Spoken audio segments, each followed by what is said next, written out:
welcome to the Albanach Knitter podcast. My name's Andrew and I'm the chief knitter here on this podcast. It's good to welcome you back for those of you who are returning, and a welcome to those who are new. This episode will contain the usual updates on my current projects, give you some idea of the next projects that I'm going to be working on. As well as that, I'll be taking you up to Machrie Moor to see the ancient standing stones up there. I'll be doing some community shout-outs to those podcasts that I've been watching over these last few years and some that I've been watching more recently.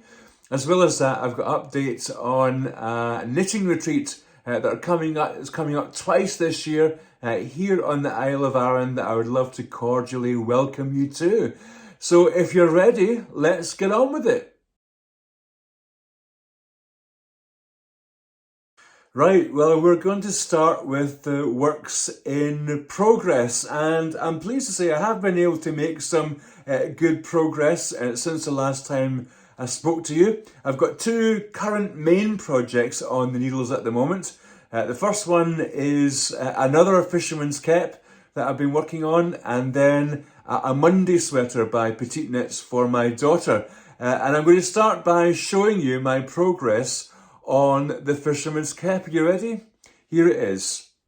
I think, as you can see, I've made a good bit of progress on the fisherman's cap, and I have to say I am really pleased with this. I love how the colours have come out. I love how it's just come together. And I think gauge-wise, so the last one I made I think was a little bit too big. The one before that was a little bit too small, but I think I might have managed to make the Goldilocks of fisherman's caps. Now, it's still in the work in progress department because, as you may be able to see, I have still got all my little colour work ends to weave in here. Some people dread knitting in the ends, but I have to say I really love it. It's just that boost of this is almost finished as you start to weave in those ends. So I will really enjoy doing that later.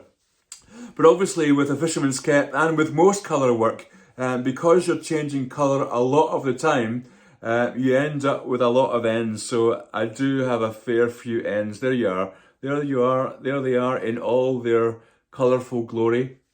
And again, for those of you who are interested in that sort of thing, that's the inside of my Farewell cap with all the floats on the back there. So it's still in the works in progress because it's still got those ends to be sewn in. Also, it needs to be washed and blocked, and then it has to have a tassel of glory added on to the top. So not quite finished, but definitely getting there. Now, for this cap, I've used a wool by Rowan. I've spoken about that in the last two podcasts. And it's the Rowan Valley Tweed range. I've got some of it behind me here.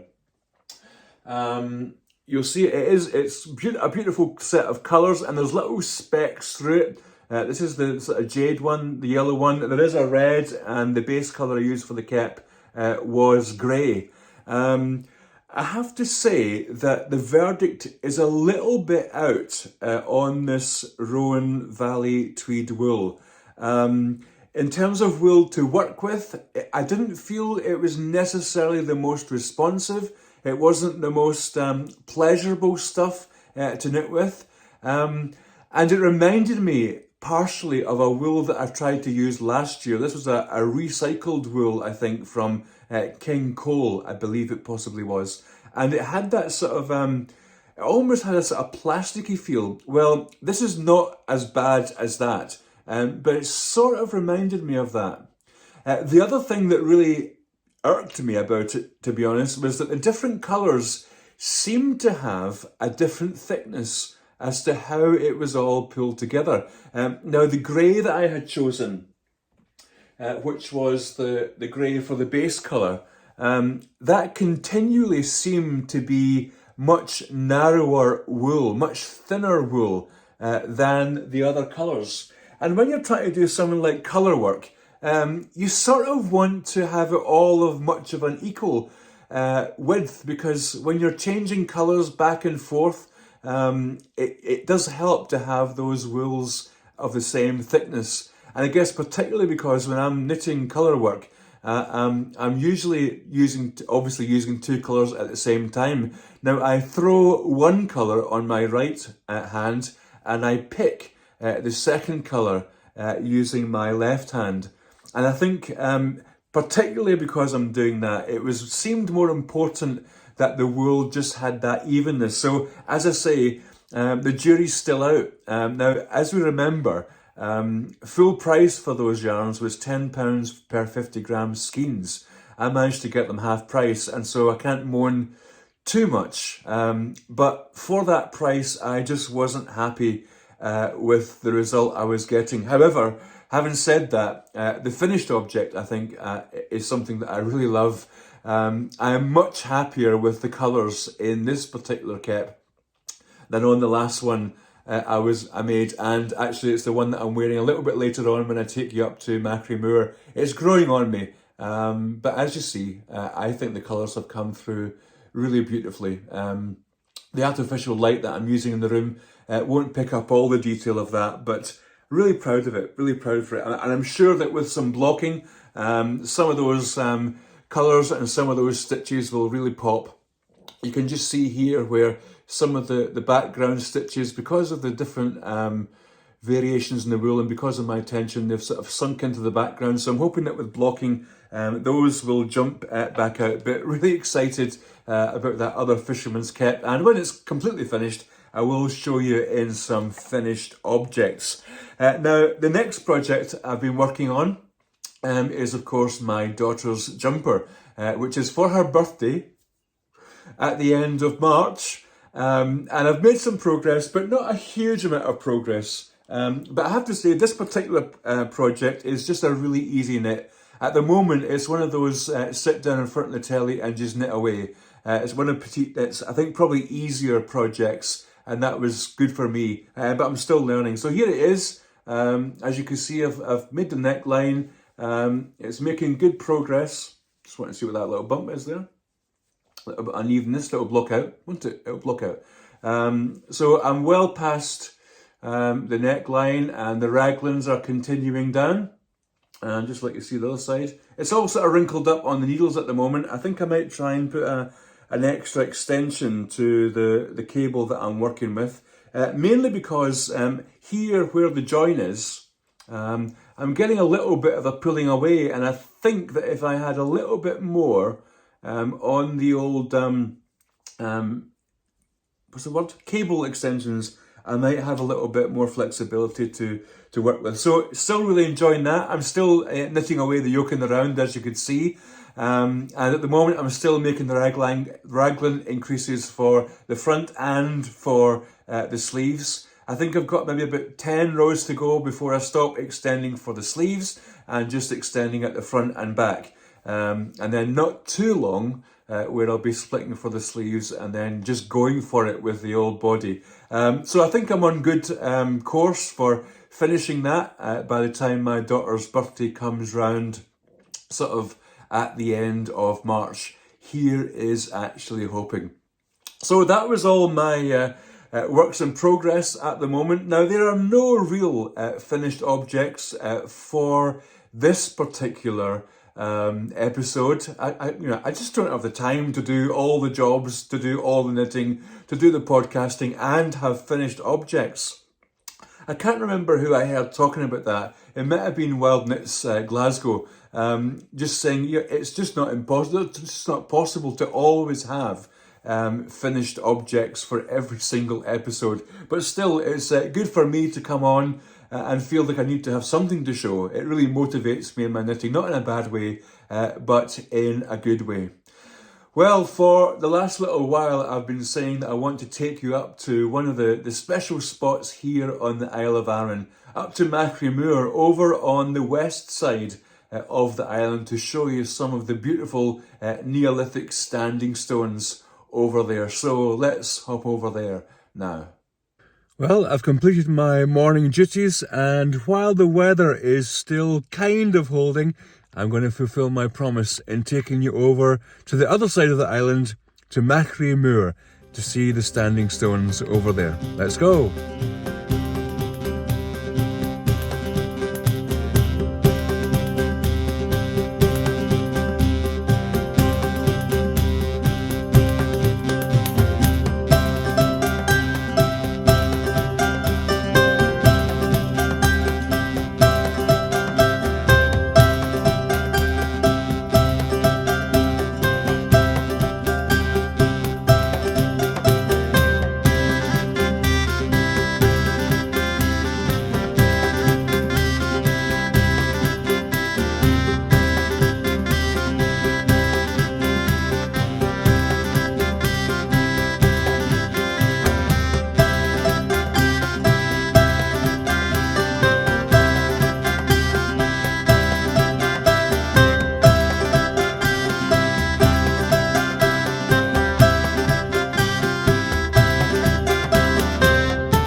So we have come over to the west side of the Isle of Arran, where we're only separated from the mainland by around 1 or 2 miles.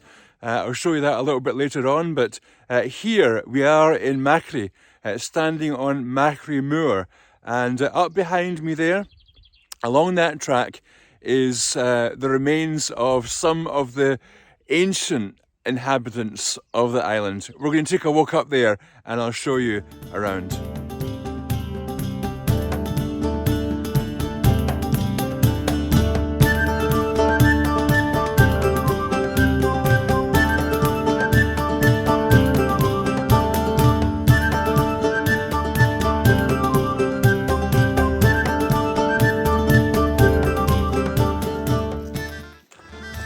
I've been up to Machrie Moor quite a few times. It's a nice stretch of the legs, although not too bumpy for big old lazy people like me, who doesn't always like to venture far out into the world of walking. Would much rather be at home, knitting of course, but it is good to get the exercise. And actually, I've been waiting for a break in the weather. We've had a lot of rain here on the Isle of Arran. Especially since October 2022, it feels almost like it's rained every single day.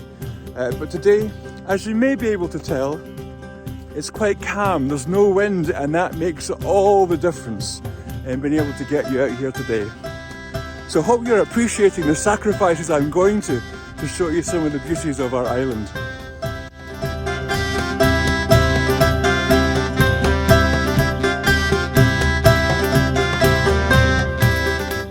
You may be able to see behind me that stretch of water. Looks like a river, but it is actually a piece of water called the Kilbrannan Sound. And it goes between Arran, here in the west, and that land you can see in the far distance is mainland Scotland. It's the Argyll Peninsula. And if you're a Paul McCartney fan, you may know the song Mull of Kintyre. Well, the Mull of Kintyre is just down the bottom there. But that's a small channel of water that separates us from the mainland. But that piece of land over there is part of the beginnings of the story of Scotland as we now know it. The Irish came over to that piece of land in particular and established the Gaelic kingdom of Dalriata. So just behind me there, the origins of modern day Scotland. And just further up the coast, they had their capital, Dunad. Now, as you can see, there aren't many people around, but it is funny who you meet on the way up the moor. Good morning, girls. How are we doing today? Sorry to disturb your path there. Hope you're well. Enjoy your day. Have fun.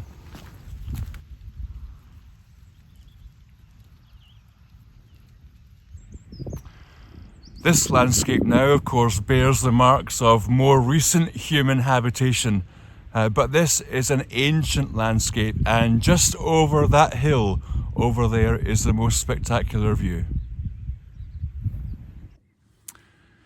The first place to show you on this 2 kilometre route is the area behind me. This is an ancient barrow, a burial place for an influential individual. And we expect that this individual died 4,000 years ago. But as we will now see, you can see they obviously held significant power in this area, given the size of their burial place. So this is the Moss Farm road site, and it says this cairn marks the burial of a powerful individual who died 4,000 years ago.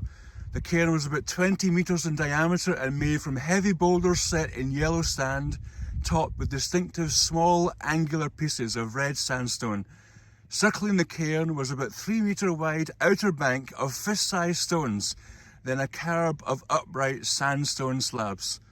The cairn has only been partially excavated, so we don't know what is under the centre. It may conceal a stone-lined cist in which a body would have been placed in a crouched position with objects like pottery and tools.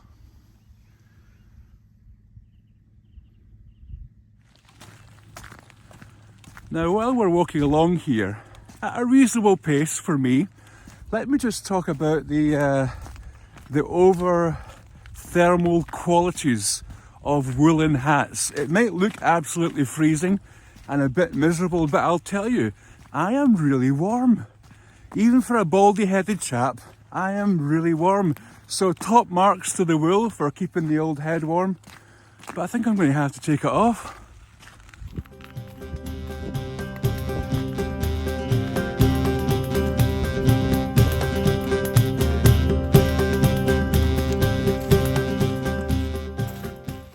Now this is what is called suffering for your art. I'm about to climb that wee slope behind and I'm moaning inside, and I thought to myself, why should you, the watchers, the viewers, be spared from the moaning? Here I go, for you. Don't know who these people are, thinking they expect some exciting content. I just want to sit on the couch and knit. And here I am climbing up hills on a wet, soggy day just to show them some old stones. And just at the top of that hill we can start to see the ritual landscape coming into view, one of the smaller sets of stone circles.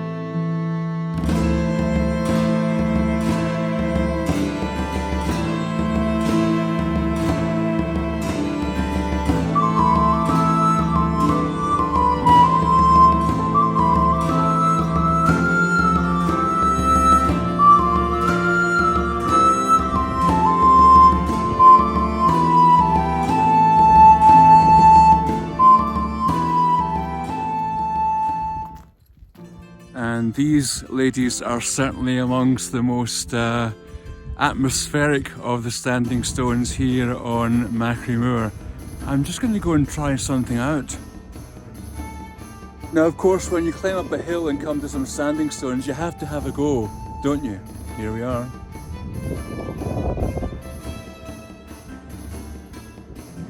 Where is Clare Frazer when you need her?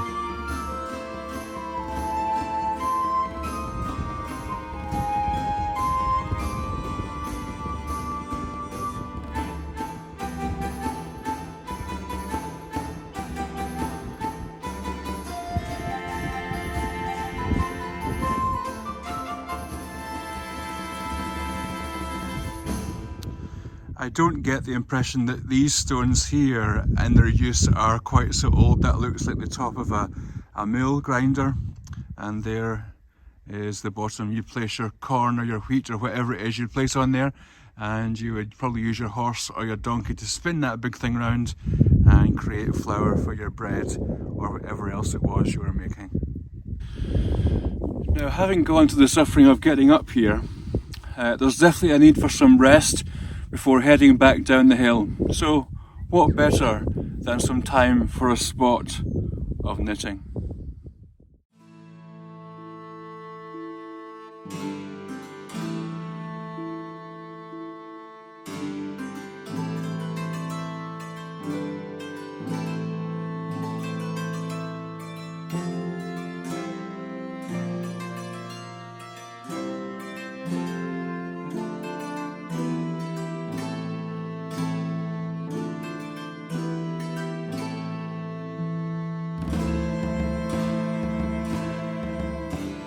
Well, I do hope you enjoyed that trip up to Machrie Moor. I did enjoy it in spite of appearances. Good to get out in some decent-ish weather and get some exercise. It's a beautiful area up there. If you're ever on the island, it's definitely worth taking a trek. And as you can see, you can take your knitting and enjoy a little seat on some of those stones to enjoy while you're there. Now, I do have a few projects in mind that I'm going to be casting on, especially as the Fisherman's Cap is coming close to conclusion. In the last episode, I mentioned this wool, another wool that I was gifted, and this is Albanach Lopi. It's a nice, thick, sort of chunky, bulky wool, Icelandic wool, and I've been looking around for a pattern that I can use with that, and I found one. I'm going to make what's called a simple colourwork cowl, and it's by Church Mouse Yarns and Tees. I found them online. I just sort of googled simple colourwork cowl, and what I got was simple colourwork cowl, but by Church Mouse Yarns and Tees. And I'll just put a picture of the pattern here very briefly so you can see. As I said last time, I've never used Icelandic Lopi and Albanach Lopi, so I'm looking forward to see how that knits up. I'm sure it'll be quite a quick project. It won't be for me, it'll be something that will be put into the stash and gifted to someone when that comes around, so I'm really looking forward to that. Now, one of the other things that came up to me on, I don't know where, I think it was either on a podcast or on somebody's blog or on somebody's Instagram, but someone had ordered a little kit from Etsy, I think it was, from Tabby and Tweed. And what Tabby and Tweed provide is they provide this in a little packet. I haven't opened it up yet. In this little packet, this here is a weaving bookmark loom. And as you can see, it comes with a selection of yarn, and there's a little pattern in there, some instructions as to how to do it. This little comb, I think, is to push the yarns of the weft against the warp, or the warp against the weft. I don't know much about weaving to be able to know what the difference is at the moment, but I was just fancying something a bit different. So it comes with instructions on the back there, and so someone was recommending it, so I thought I would have a go at that as well. So there might be, next time you come to join me here on the podcast, some nice woven bookmarks. I had one other thing that I wanted to show you. Now, this isn't a work of mine. It's not a work in progress. It's not anything like that, but it's a beautiful little accessory that I have. Of course, you may recognise it as a yarn bowl. And this is a very special yarn bowl because as I was leaving my last place of employment, more or less my line manager is a bit of a wooden, wizard. And he actually made this with his own fair hands, with this beautiful lid. Now, when you're knitting, it's not terribly convenient to use the lid, but you put your wool in there and you string it through, and it's useful to have on the table, especially when you're doing colour work, to just keep those different balls of wool separate. And what I find really useful about the lid, with the lovely Celtic pattern burned on the lid there, is that when you're done, you can just sit the lid back on your work, and it keeps it from getting dusty and keeps any little grubby fingers from getting in there. One other thing that I've really been enjoying recently is my new ball winder and Swift. I've been so chuffed with that, absolutely delighted. And before I made my cap, I had a go at making these lovely yarn cakes with my new ball winder and Swift. Oh, I was like a kid in a toy shop with that. It was really great fun. So all these tools that just make the knitting process so much more easy and great fun. Now, I want to pass you over to Andrew in history. I pre-recorded some shout-outs to some of the folks in the knitting community that I've been really enjoying in the last few years, but also in recent days. So it's back to Andrew over in the other corner. So for a little while now, I've been meaning to sort of sit down and give a shout out to some of the knitting podcasts that I've been watching for a long time, and also some of the ones that I've been picking up more recently. I think I said before that I started to watch knitting podcasts during the pandemic. Like you, I was at home a good chunk of the time, as well as working full time at home. But in the downtime, to be able to pick up the knitting podcasts and the knitting was great company and actually great solace. And just shortly towards the end of the pandemic, I had a period off work myself when I was ill. And to be honest, it was the knitting and the company of the knitting podcasters which really saw me through that time, having to be at home and not being at work. So great amount of thanks to give to so many who were my companions during that day. And I think number one for me is a podcast that you've probably all watched, and a huge shout out to Andrea at Fruity Knitting. And of course, many of us were part of the journey of Andrea and Andrew, particularly through Andrew's illness and his passing.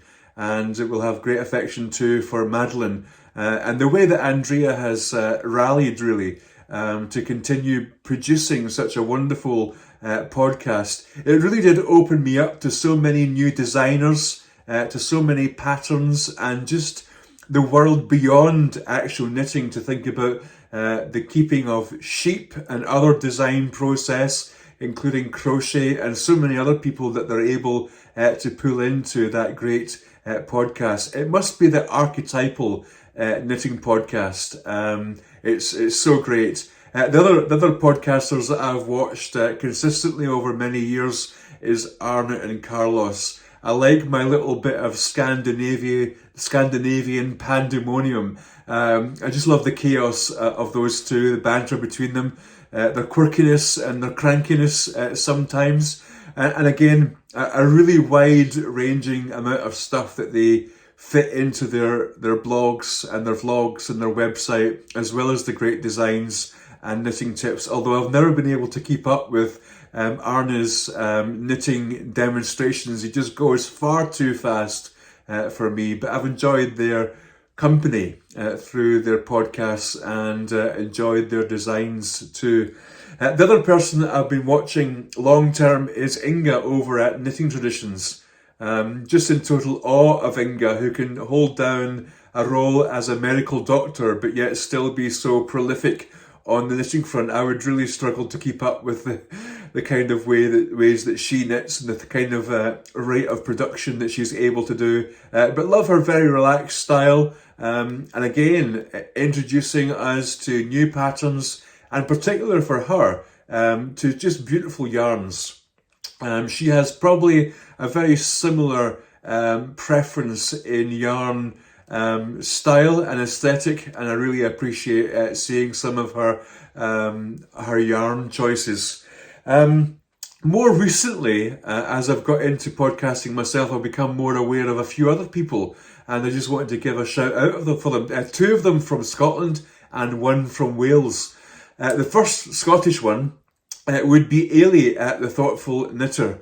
There's lots of things that attract me to Ailey's podcast. In particular, the fact that she's from Caithness. I spent some time living up in Caithness in the far north of Scotland, and really love listening to Ailey's sing-songy Caithness accent. It's very soothing in and of itself. I love Ailey's knits, but I especially appreciate the effort that Ailey goes into in the production of her podcast. And what I mean by that is the way that she cuts it up into very discernible sections, and she's mindful of those who can't concentrate for long periods of time, whether that's through a physical illness or a mental illness. A very thoughtful approach, as is evidenced by the title of her video log, blog, podcast, whatever.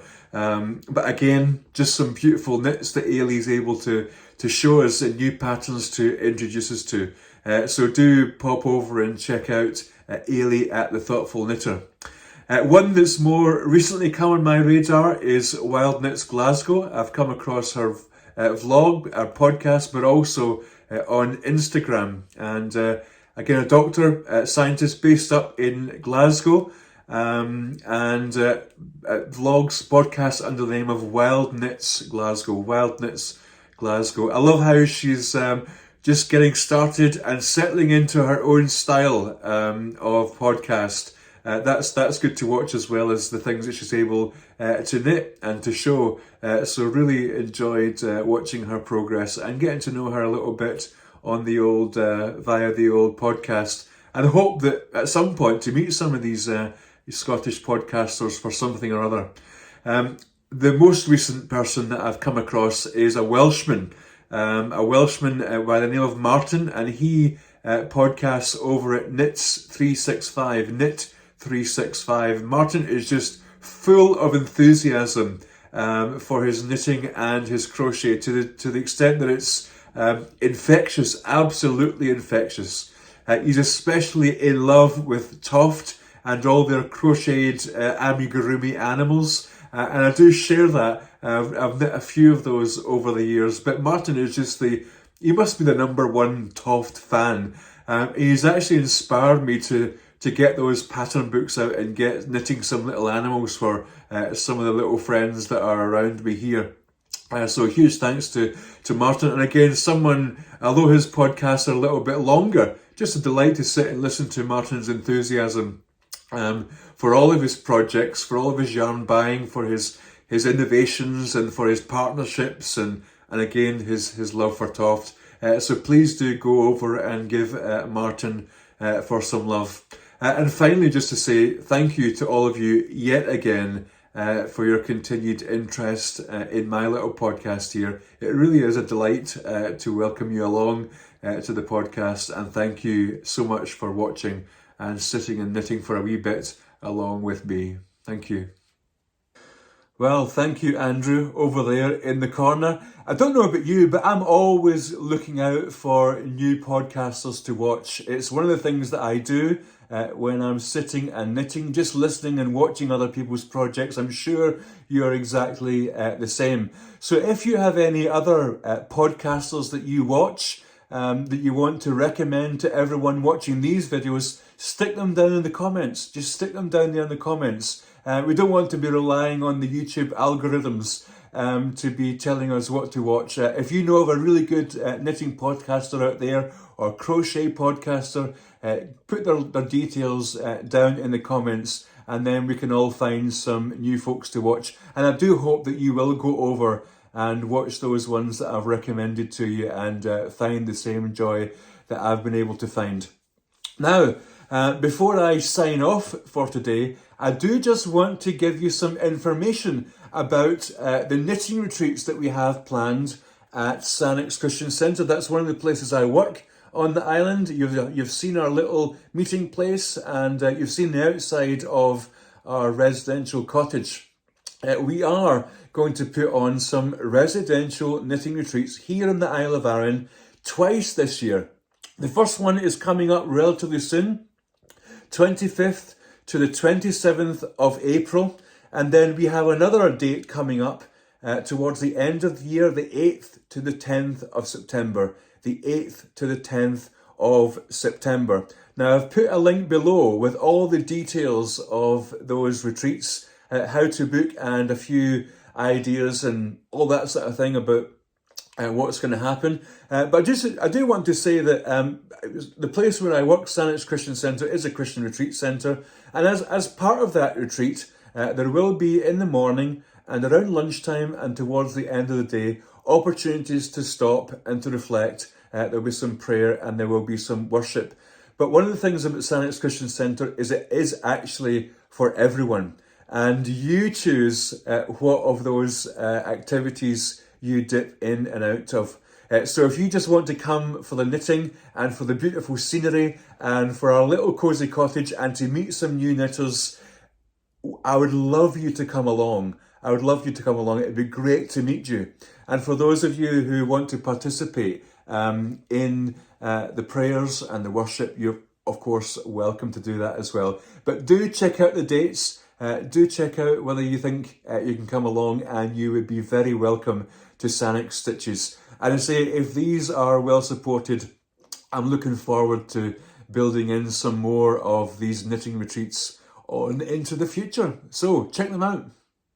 Well, before I sign off for today, I thought it was about time we had another little Gaelic lesson. So if you're ready for this, one of the most useful phrases in any language is a way of expressing some exasperation. You need more than one language to express exasperation.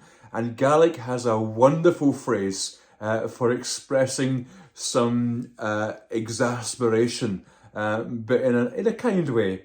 And so I want to introduce you to one of my favourite phrases, and it's this. Oh, Machrie. Oh, Machrie. Doesn't it sound like the kind of phrase you need just to let that exasperation off? It simply means, oh my goodness, and it can be used in any situation. When you've dropped a stitch, when you've made a mistake, when your ball of yarn rolls away, whatever it happens to be, whether the cables come off your interchangeable needles or whether the whole world is falling down round about you. Oh, Machrie can be said with good style, with good enthusiasm, and it will really help you on your way. Listen, thank you so much for watching the podcast once again. It's been great to sit and chat to you. I hope there's been something in the episode which has been of interest and it's brought a little bit of joy to your day. All that remains for me to say now is Martian Lave and Drasta agus Bianach Jacket. Take care and God bless.